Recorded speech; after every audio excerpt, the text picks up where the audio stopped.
I'm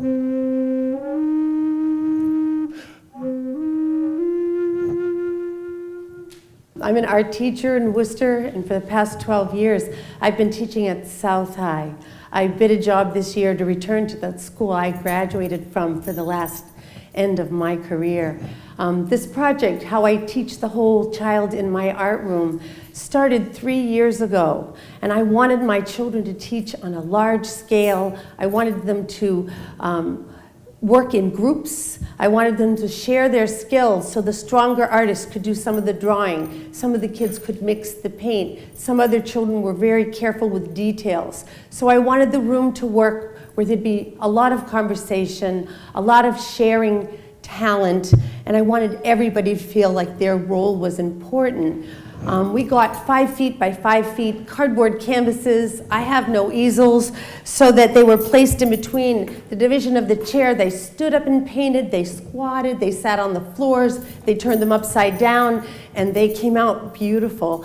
At the end of a month, we had 10 paintings, and we wanted to share them. So that we put them on Main Street of our school, and we had the whole school come. My students answered all questions, but the pride they showed in their work was, for a teacher, the best part for me. Our central administration building asked and installed them in downtown Worcester, and now they have a permanent home. Year two, I decided to go with Cat in the Hat, and I opened it up a little wider. We made big books as well as large paintings. We did costumes. The music department saw what we were doing because they're on my floor, asked if they could sew felt hats for my kids. Some of them dressed as Thing 1 and Thing 2, two boys that are 6 feet tall. And I wanted to take this show on the road. The paintings were in place. The big books were great. The coloring book pages all were there for the kids. And we visited a feeder school. One of my lifelong friends was principal. She got her whole first grade team excited. We went to the school and put up a display so that for a month the kids knew we were coming. And we did a modified reading lesson. We did read-alongs. The kids that were strong first grade readers read back to my students. We did an art walk so they got to see every painting and have conversations. We did a coloring of big book pages, and my students helped some of the first graders, and some of the first graders helped my students. It was a great day. The principal bought pizza for all. We were there for an hour and a half and back at South High School within a 2-hour time frame. It was great. The third year, I thought, okay, we've done this. I chose the gingerbread boy. I chose the week prior to the holiday break. I wanted to collaborate a little further. I went to the culinary department at South High and said, what do you think? Can you come with us on the road? Can you bake something to go with this story? They made a gingerbread house, decorated with candy, presented it as a gift to the elementary school, baked 150 gingerbread boy cookies for all.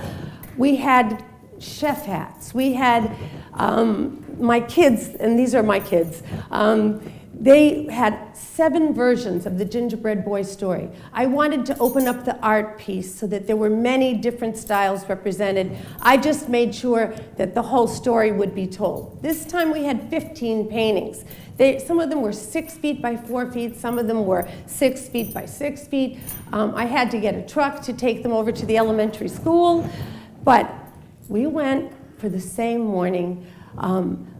So I had a community piece, I had collaboration in my classroom, I had my school getting involved, and the best thing that happened in this last rotation was 2 young students, 14 and 15-year-olds, came to me and said, Miss, do you think it's okay if we use the manga style and just create our own gingerbread boy? I said, absolutely.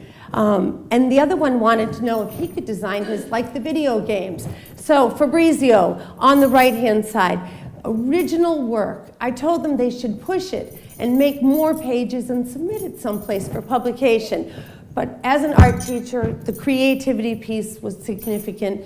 but as a human being and as an art teacher, what happened in my classroom, and I've been teaching since 1975, to see the spirit of community that I saw build over these 3 years was worth all of it. And you really need the support of all the principals in my school and their school to make it happen, because everybody had to want this day in order to cover my classes and to provide the transportation for us.